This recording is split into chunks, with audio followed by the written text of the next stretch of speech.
जिसमें हम आपको 60 सेकंड के भीतर पूरी खबरें बताते हैं। श्रीलंका में भयंकर क्राइसिस की घड़ी है, हर चीज की कमी है, देश आर्थिक तंगी के दौर से गुजर रहा है। पूरी खबर 1 मिनट में देखिए।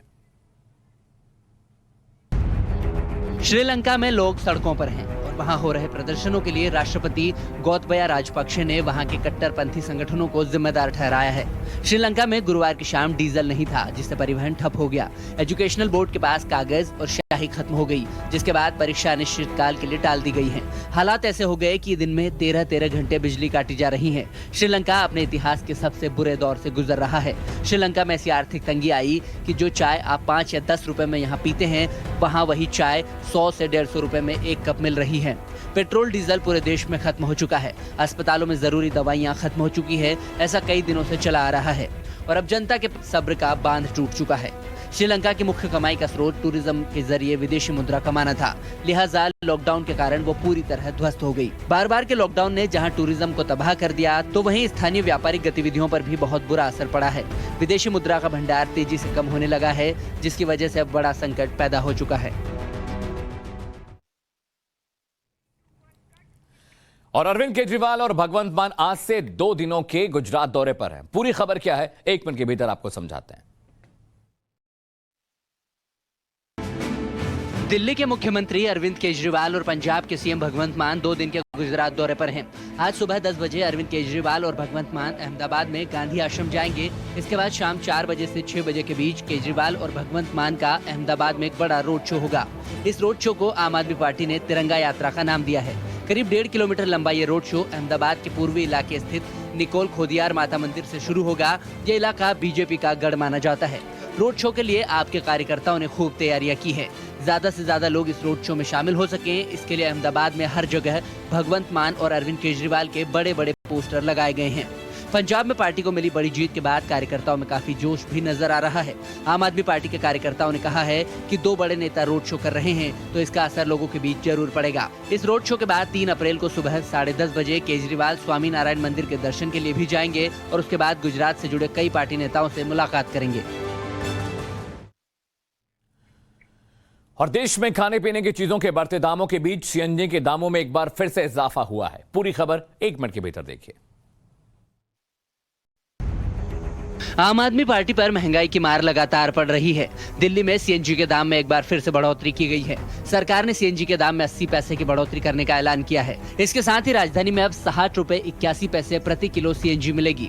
बीते 4 महीने में ये छठी बार है जब सरकार ने सीएनजी के दाम में बढ़ोतरी की है। तब से लेकर अब तक प्रति किलो 4 रुपए बढ़ चुके हैं। वहीं फरीदाबाद में सीएनजी के रेट में 5 रुपए की बढ़ोतरी दर्ज की गई है। यहाँ सीएनजी 76 रुपए 99 पैसे प्रति किलो मिलेगी। नोएडा, ग्रेटर नोएडा और गाजियाबाद में सीएनजी की कीमत अब 63 रुपए 38 पैसे प्रति किलोग्राम और गुरुग्राम में 69 रुपए 17 पैसे प्रति किलो तक पहुंच चुकी है। हालांकि आईजीएल ने घरेलू रसोई के लिए इस्तेमाल की जाने वाली गैस में कोई बढ़ोतरी नहीं की है। पेट्रोलियम मंत्रालय ने अधिसूचना जारी कर कहा है कि नियमित फील्डों से उत्पादित गैस की कीमत रिकॉर्ड $6.10 प्रति 10 लाख ब्रिटिश थर्मल यूनिट की गई है, जबकि अभी यह दर $2.90 प्रति यूनिट है। और यूपी के मठ और मंदिरों को अब टैक्स फ्री कर दिया गया है। इसकी वजह क्या है 60 सेकंड के भीतर आपको बताते हैं। उत्तर प्रदेश के सीएम की दोबारा ताजपोशी के बाद योगी आदित्यनाथ पहली बार अयोध्या पहुंचे। योगी आदित्यनाथ ने मठ मंदिरों और धर्मशालाओं को लेकर बड़ा फैसला लिया है। अयोध्या मंडल की समीक्षा करते हुए सीएम योगी ने साफ तौर पर कहा कि मठ और मंदिरों पर अब कमर्शियल टैक्स नहीं लगाया जाएगा। फैजाबाद का नाम अयोध्या जनपद होने के बाद अयोध्या नगर निगम की भी घोषणा हुई है और नगर निगम बनने के बाद ही टैक्स के रेट में भी बड़ी बढ़ोतरी हुई है। आलम यह था कि सैकड़ों में आने वाला टैक्स हजारों में और हजारों में आने वाला टैक्स लाखों में पहुंच गया है, जिसके दायरे में अयोध्या के मठ मंदिर भी आ गए हैं। लिहाजा साधु संत योगी सरकार के पहले कार्यकाल से ही मठ मंदिरों को कमर्शियल टैक्स से राहत देने की मांग कर रहे थे। अब दूसरे कार्यकाल में योगी आदित्यनाथ ने अयोध्या में मठ मंदिरों और धर्मशालाओं के लिए कमर्शियल टैक्स के स्थान पर चैरिटेबल के रूप में टैक्स लेने के आदेश दिए हैं, तो अयोध्या के साधु संतों में खुशी की लहर दौड़ गई है। और आज यूपी के सीएम योगी आदित्यनाथ ग्राम प्रधानों के साथ संवाद करने वाले हैं। क्या वजह है, क्या बातचीत होगी 60 सेकंड के भीतर हमारे इस रिपोर्ट में देखिए। यूपी के सीएम योगी आदित्यनाथ आज ग्राम प्रधानों के साथ वर्चुअल संवाद करेंगे। ग्राम प्रधानों के साथ सीएम योगी का ये संवाद सुबह 11:30 बजे होगा। प्रदेश में 9 अप्रैल को 36 सीटों पर विधान परिषद सदस्य के चुनाव में मतदान होना है। 36 में से 9 सीट पर बीजेपी की जीत करीब तय है। अब 27 सीट पर 9 को होने वाले चुनाव को लेकर बीजेपी ने रणनीति तैयार कर ली है। खुद योगी आदित्यनाथ ने इसकी जिम्मेदारी संभाल ली है। इसी मसले को लेकर बीजेपी कार्यालय से ग्राम प्रधानों और वार्ड सदस्यों से बात की जाएगी। यूपी में विधान परिषद की 36 सीटों पर होने वाले मतदान में बीजेपी ने 9 सीट पर जीत दर्ज कर ली है। यहाँ पर कोई विरोधी न होने के कारण इनका परिणाम लगभग बीजेपी के पक्ष में है। बीजेपी के 9 प्रत्याशियों का निर्विरोध चुना जाना तय है। अब बीजेपी की नजर उन 27 सीट पर है जहां पर 9 अप्रैल को मतदान होना है। पार्टी ने इन प्रत्याशियों को जीत दिलाने के लिए ताकत झोंक दी है। इससे एक दिन पहले भी सीएम योगी ने ग्राम प्रधान और वार्ड सदस्यों से बात की थी। उन्होंने कहा कि भारतीय जनता पार्टी के 2/3 बहुमत के साथ विधान परिषद में अपना दबदबा कायम रखने का मौका है। भारतीय जनता पार्टी विधान परिषद में भी बड़े अंतर की बढ़त के साथ आना चाहती है। सीएम ने सभी प्रधानों और वार्ड सदस्यों से बीजेपी को जीत दिलाने की कोशिश में जुटने के लिए कहा है। पंजाब और हरियाणा में राजधानी चंडीगढ़ को लेकर एक विवाद फिर गहरा गया है। वजह क्या है, क्यों भगवंत मान इसे लेकर विधानसभा में कुछ खास करना चाहते हैं? 60 सेकंड के भीतर देखिए। चंडीगढ़ को लेकर छिड़े विवाद के चलते हरियाणा के सीएम मनोहर लाल खट्टर ने पंजाब सरकार पर निशाना साधा है। पंजाब विधानसभा में प्रस्ताव पारित करने को लेकर मनोहर लाल ने कहा कि चंडीगढ़ दोनों राज्यों हरियाणा और पंजाब की राजधानी है और रहेगी। दोनों राज्यों के बीच केवल चंडीगढ़ का ही मसला नहीं है, बल्कि कई मुद्दे हैं। सीएम ने कहा कि केंद्र सरकार ने चंडीगढ़ के कर्मचारियों की मांग और उनके हित में केंद्रीय सेवा नियम लागू करने का निर्णय लिया है। पंजाब सरकार इस मसले पर जनता को गुमराह कर रही है। उन्होंने कहा कि इस फैसले से चंडीगढ़ के कर्मचारियों को काफी फायदा होगा। पहले हर आदेश के लिए चंडीगढ़ के कर्मचारियों को पंजाब सरकार पर निर्भर रहना पड़ता था। केंद्र से भत्ते या दूसरे लाभ के लिए आदेश जारी होते तो पहले पंजाब नोटिफिकेशन जारी करता था, इसके बाद चंडीगढ़ में ये लागू होता। अब केंद्र जो नोटिफिकेशन लागू करेगा कर्मचारियों के लिए वो सीधे लागू हो जाएंगे। उन्होंने कहा कि पंजाब ने अब तक भी कर्मचारियों को 7वें वेतन आयोग का लाभ नहीं दिया है, जबकि हरियाणा ने 2016 में ही इसे लागू कर दिया था। उन्होंने कहा कि चंडीगढ़ के कर्मचारी भी अभी तक इससे वंचित थे, लेकिन अब नए नियम लागू होने के बाद उन्हें इसका लाभ मिल सकेगा। और कुशीनगर में बाबर की हत्या के बाद अब कानपुर से ऐसा ही एक और चौंकाने वाला मामला सामने आया है। पूरी तफसील क्या है, 60 सेकंड के भीतर हमारे इस रिपोर्ट में देखिए।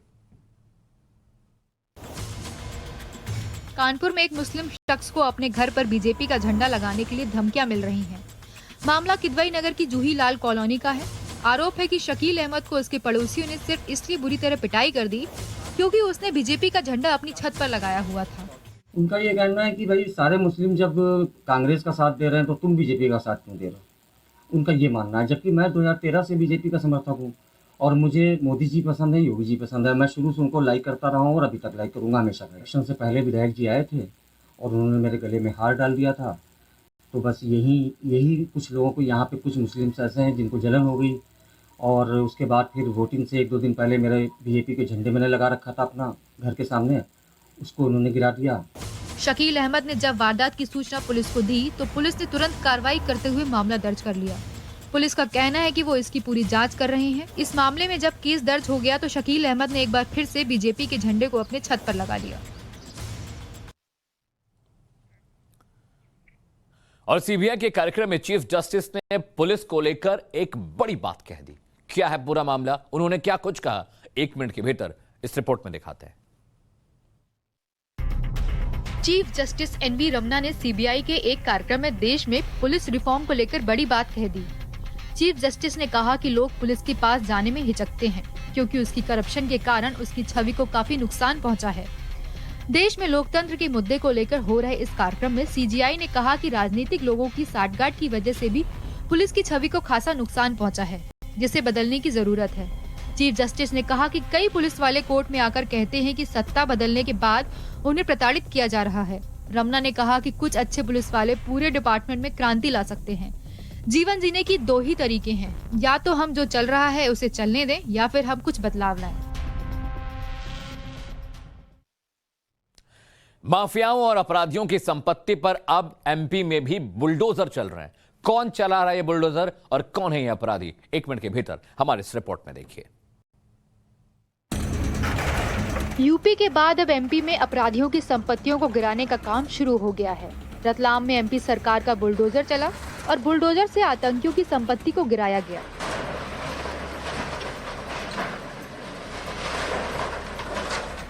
बताया जा रहा है कि जिस इमारत को कोल प्रशासन ने गिराया वो राजस्थान में हुए बम धमाकों की साजिश में शामिल एक आतंकी था। मध्य प्रदेश की हमारी रतलाम पुलिस को बधाई है कि उसने ये आतंकवादी जो सरगना था इमरान और उसके 2 साथी को पकड़ा है। वहीं अपराधियों और आतंकियों को लेकर एमपी में सीएम शिवराज सिंह चौहान ने भी बड़ा बयान दिया है। उनका कहना है कि अपराधियों पर सिर्फ केस करने या उन्हें जेल में डालने से कुछ नहीं होगा, उनकी संपत्तियों को भी खत्म कर देना चाहिए। और देश में पेट्रोल डीजल की बढ़ती कीमतों के बीच पैसा बचाने के लिए एमपी के सीहोर में एक बिजली कर्मचारी ने आने जाने के लिए एक अलग और अनोखा तरीका अख्तियार किया है। पूरी खबर क्या है, 1 मिनट में दिखाते हैं आपको। पेट्रोल डीजल के रेट बढ़ने से लोग परेशान हैं, तो मध्य प्रदेश के सीहोर में एक अलग तस्वीर सामने आई है, जहां बिजली विभाग का कर्मचारी घोड़े पर सवार होकर बिजली बिल वसूलने निकला। घोड़े पर सवार होकर निकले कर्मचारी अभिजीत तिवारी ने बताया कि पेट्रोल की कीमत इतनी बढ़ गई है कि सफर करना मुश्किल हो गया है। घोड़े पर खर्च के मुकाबले पेट्रोल खर्च 3 गुना से भी ज्यादा है, इसलिए घोड़े की सवारी कर रहे हैं। तेल का दाम बढ़ गया है, इसलिए बाइक से चलना मुश्किल हो गया है। थोड़ा बजट पे ऐसो पड़ रहा है और इसीलिए घोड़ा से चल रहे हैं। बता दें कि पिछले 10 दिनों में 9 बार पेट्रोल के दामों में बढ़ोतरी हुई है। देश की राजधानी दिल्ली समेत कई राज्यों में पेट्रोल और डीजल के दाम 100 रुपए प्रति लीटर के ऊपर पहुंच गए हैं।